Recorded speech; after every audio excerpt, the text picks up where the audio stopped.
thinking. That's scary. You know how we have different filters on a camera when you take pictures? Yeah. Well, what if we saw things through a colored lens as we experienced emotions? Wow, that's an interesting thought. Let me show you what I mean. Let's say we're both feeling really down. Or in other words, you feel blue? Exactly. I really don't like feeling sad like this. I agree. It's not fun to be sad, but it's an emotion we all experience. I guess it's normal for us to experience a lot of emotions often. Can I show you what emotion I feel when it's time to worship? Sure. Can you guess how I feel? If you're feeling like I'm feeling, worshiping makes you really happy. Yes, and I'm ready to sing some songs to Jesus.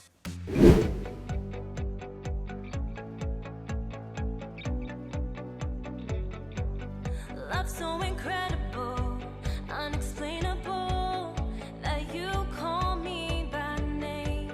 You see me through it all, even when I fall. You love me just the same. Creator of the world, you live in my heart. You know my name and you call me friend. You know my beginning and my end. You love me like I'm one in a million. You love me like I'm one in a million.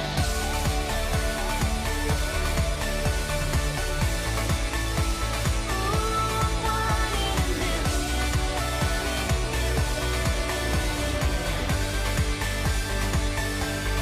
You knew me from the start, and you made my heart unique and wonderful. Made with a special plan, guided by your hand. My life is meaningful. Creator of the world, you live in my heart. You know my name and you call me friend. You know my beginning and my end. You love me like I'm one in a million. You love me like I'm one in a million.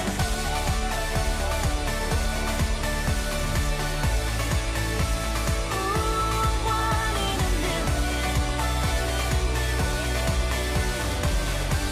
Ooh, yeah. You've chosen me to call your own. You chose to make my heart your home. I'm one in a million. You say I'm worthy of your love. Jesus, you'll always be enough. I'm one in a million. I'm one in a million. You know my name and you call me friend. You know my beginning and my end. You love me like I'm one in a million. You love me like I'm one in a million. You know my name and you call me friend.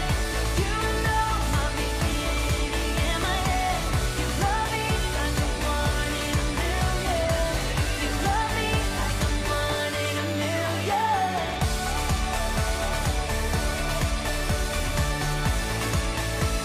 Ooh, one in a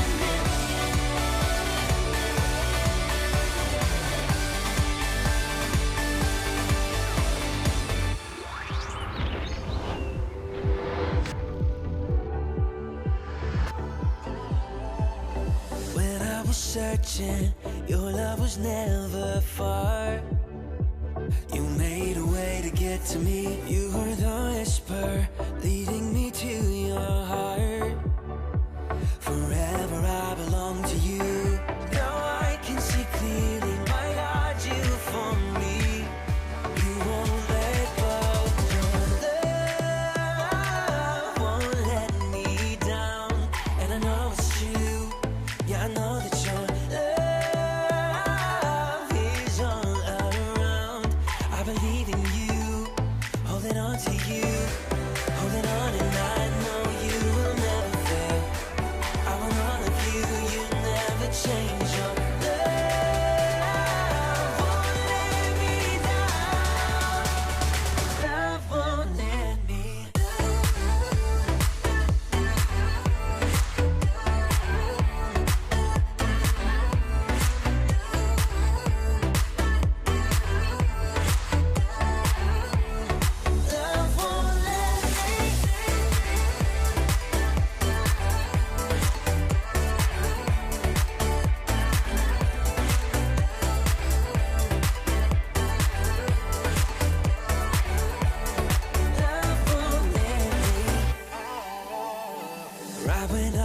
need you. You listen as I pray. You leave the 99 for me. You paint the sky with promises of your grace. So I will find my way to you. Now I can see clearly, my God, you for me. You won't let go. Your love won't let me down. And I know it's true. Yeah, I know that your love is all around. I believe in you, holding on to you, holding on, and I know you will never fail. I want all of you, you never change. Your love won't let me down. Love won't let me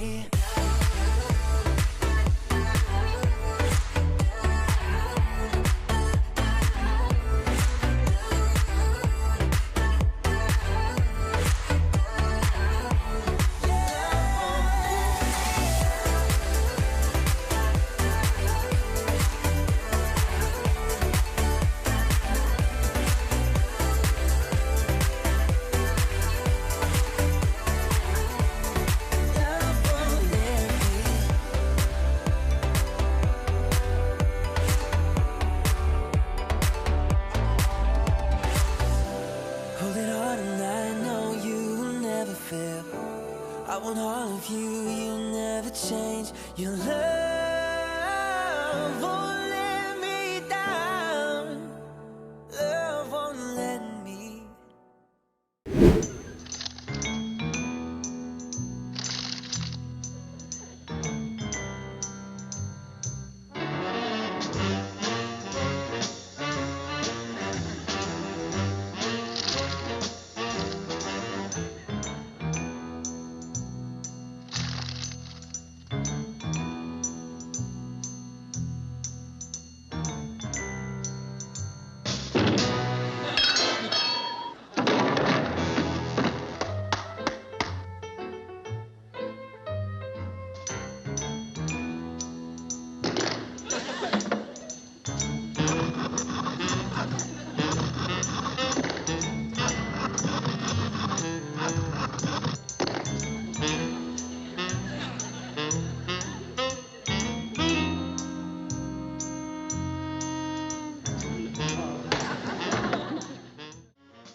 It's so interesting how we get to experience different emotions.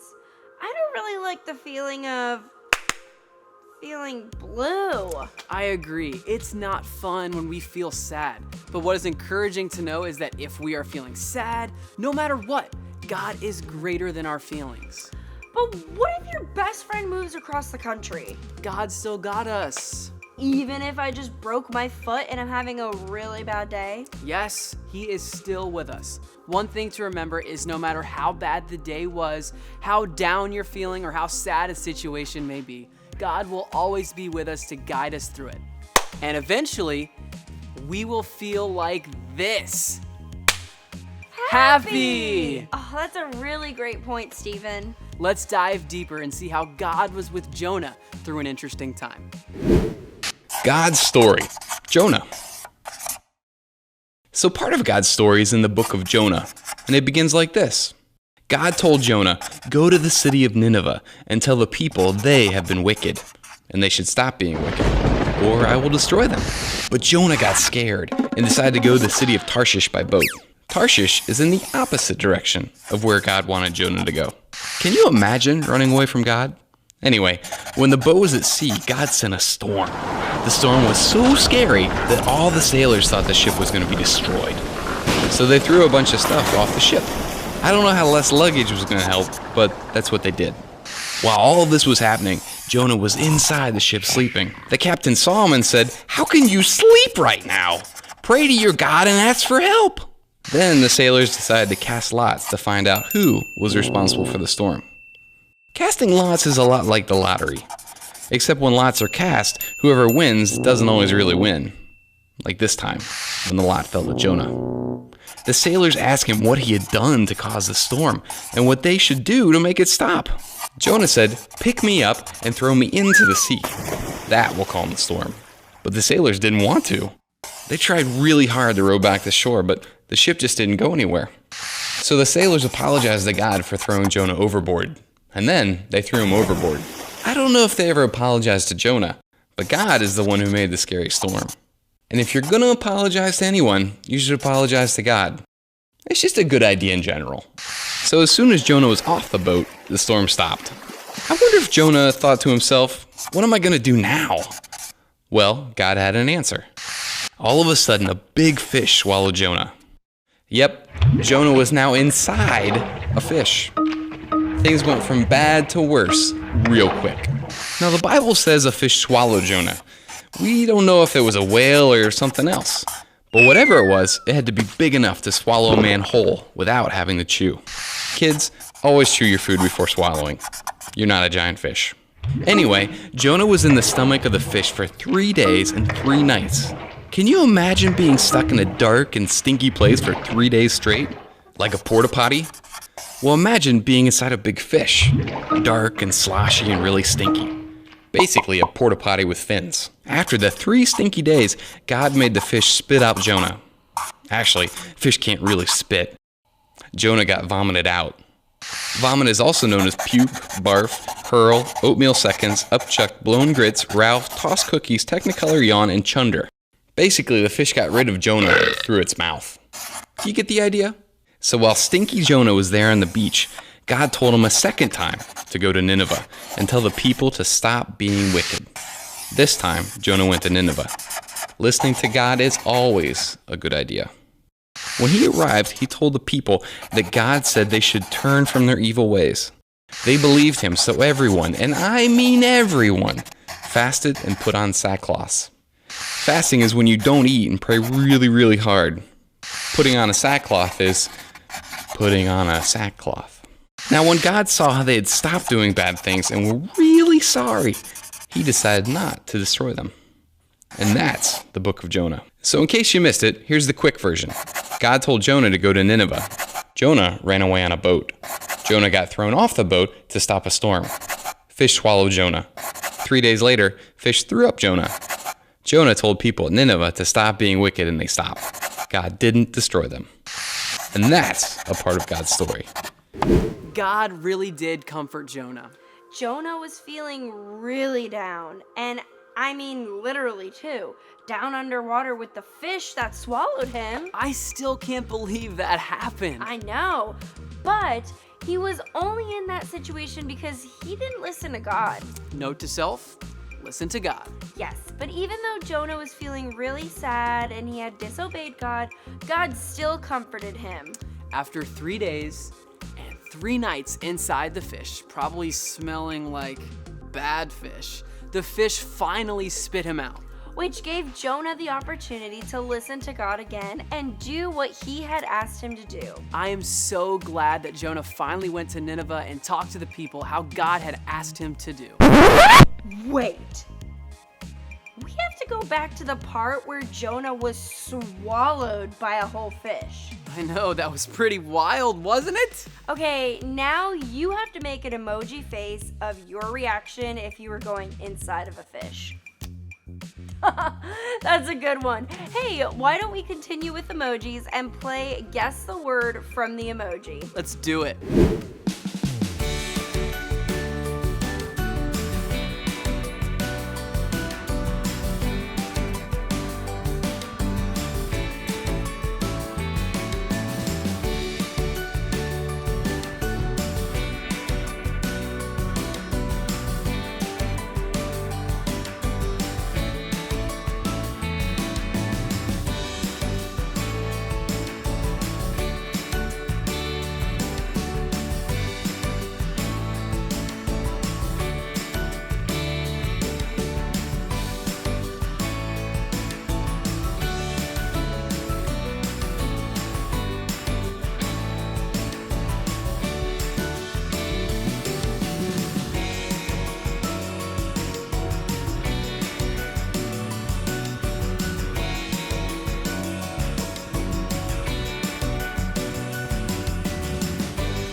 interesting journey. He went on a boat, witnessed a bad storm, got eaten by a fish. Man, talk about a bad day. You know, if I was Jonah, I would be really sad. I know, right? I would probably just sit there and cry. On the bright side, Jonah had God to comfort him. God doesn't look at what we did or how we got to a bad spot. Instead, he is right beside us through it all. So you're telling me that God was right beside Jonah from the moment he walked away from God's command to go talk to the town? Yep. And he was with him while he was in a really bad storm? Sure was. Even when he was inside of a fish? God was with Jonah through it all. We just have to remember to talk to God when we're feeling sad. We want to make sure we seek him through the sad times and through the good times. I sure need to see what happens next. Let's jump back into the story. Hey everybody, listen up. Here's what God has to say. Aw, yeah. What you got for us today? Today we're talking about when we feel down. Oh, that's the worst feeling. Like when you get a bad grade or your brother knocks over your Lego tower? The one that took over a week to build? When you're feeling down, you can remember it's not the end of the world. God is always there to comfort you. This reminds me of a guy in the Bible named Jonah and how God comforted him when he was feeling down in the dumps. Oh man, did his best friend move away? That would make me feel pretty upset. That would be hard to deal with. Jonah was down because he didn't want to do something that God had asked him to do. God asked him to go to a place called Nineveh and tell the people living there to stop being bad. Makes sense. Get them to stop being bad. Like, hey guys, cut it out! Done and done. Easy. Well, there was just one problem.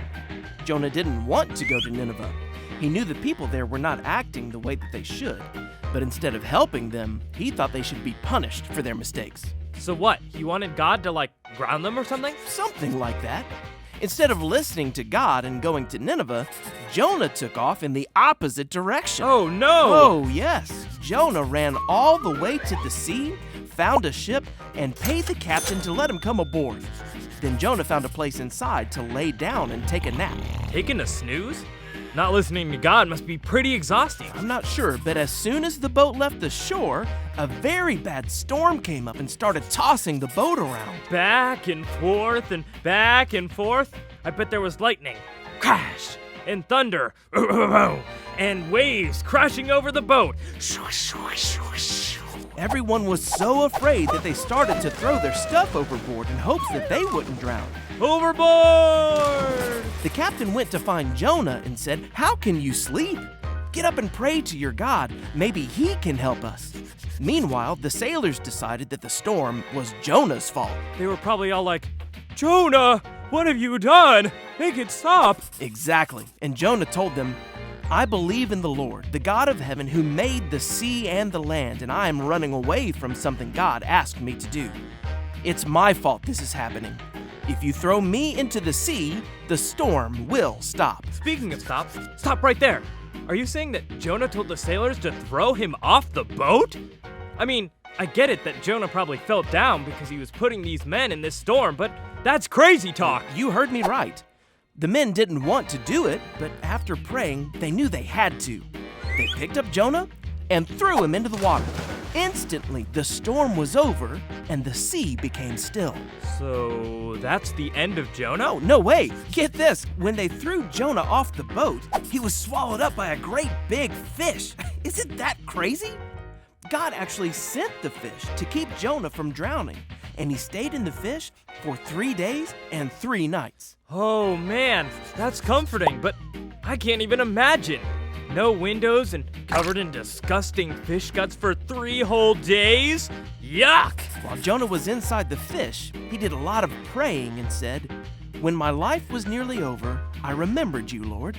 My prayer rose up to you. You are the one who saves." Then God told the fish to spit Jonah out onto dry land. Bleh! I bet Jonah was happy to be out of that fish. He probably needed the longest shower in the history of showers. Then the Lord told Jonah a second time to go to Nineveh and tell the people there to stop being bad. Please tell me he listened this Oh, time? he sure did. Jonah obeyed God and left for Nineveh right away. When Jonah got there, he told the people to stop doing bad things or their city would be destroyed. To Jonah's surprise, the people listened and the city was saved. And they all lived happily ever after. The end. Well, that could be the end of the story, except Jonah left the city feeling down. He was upset that God didn't punish them all. So Jonah went on a hill and sulked. When God saw Jonah, he knew how Jonah was feeling and comforted him. God explained to Jonah that he loves everyone and would rather see people turn from their bad ways and do good again. So God comforted Jonah when he was feeling down? Yep, and he'll comfort us too, no matter what we're going through. Even in the belly of a fish? Even in the belly of a fish. Because when we're feeling down, God comforts us. Man, Jonah made some decisions that made him sad. But I love that God came alongside Jonah and comforted him. Feelings of sadness can come and go for so many different reasons. And the good thing is that God knows how we're feeling, and He's always right there with us. So, KE friends, whenever you're feeling down, remember the truth that God can always comfort us. And actually, that brings us to our takeaway for the day. You ready? I'm ready. When I feel down, God comforts me. God comforts me. That was amazing, KE friends and Steve. This time, let's do it together. You ready? I'm ready. When I feel down, God comforts me. That was so amazing, KE friends. Stay standing as we go over this week's Bible verse. Even if we feel guilty, God is greater than all of our feelings, and He knows everything. 1 John 3:20. Even if we feel guilty, God is greater than all of our feelings, and He knows everything. 1 John 3:20. Even if we feel guilty, God is greater than all of our feelings, and He knows everything. 1 John 3:20. I'm closer to you, but I feel like I'm so far away. 'Cause I let my fear get in front of my faith. I'm back and forth like a wave in the wind. But I hear your voice and it's pulling me in. It's pulling me in. I wanna walk on water, take the leap, and step out knowing you will let me sink. I wanna trust you deeper, live like believing that you are everything you say you are. 'Cause of everything you say you are. Everything you say you are. I prayed for your proof and I've asked you to give me a sign. But you already did and you traded your life for mine. You called my name through the rain and the wind. I hear your voice and it's pulling me in. You're pulling me in. I wanna walk on water, take the leap, and step out knowing you won't let me sink. I wanna trust you deeper, live like believing that you are everything you say you are. 'Cause of everything you say you are. Everything you say you are. You're the start and the ending. You're the reason for living.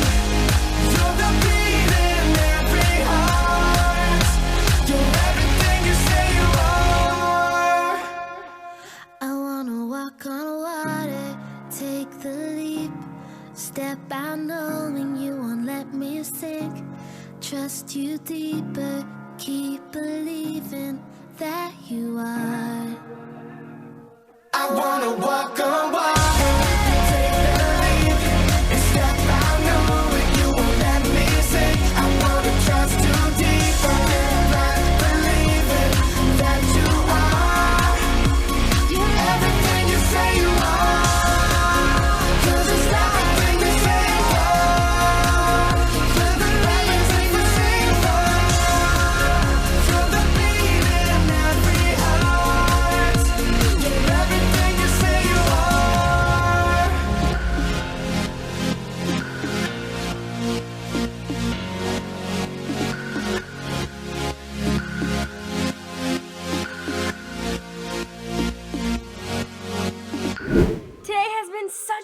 fantastic service. Let's reflect on what we got to learn today.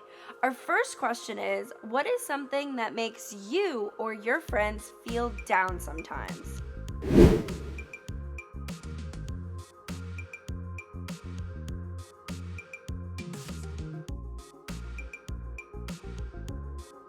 Our second question is, the next time you feel down, what are some ways you can feel God's comfort?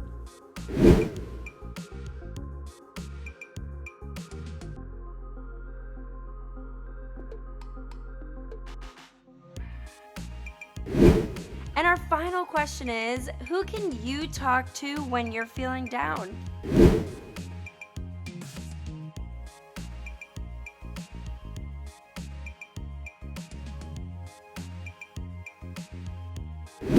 Another awesome part about our friendship with God is praying to Him. That's so true. We can talk to God at any time and we can tell Him anything we want. He's our forever friend. Let's all open our hearts to God right now and pray together. God, thank you so much for always being there for us and for comforting us when we're down. God, thank you so much that even in the bad times when we're sad, you're always there with us. God, I pray for each one of our KE friends that we're in those sad times, we choose to seek you. We love you so much. Amen. I've loved how God created emotions and how He made them for us to experience. Let's see if you can guess what emotion I felt when I thought you were going to win the game. Oh, you were mad at me?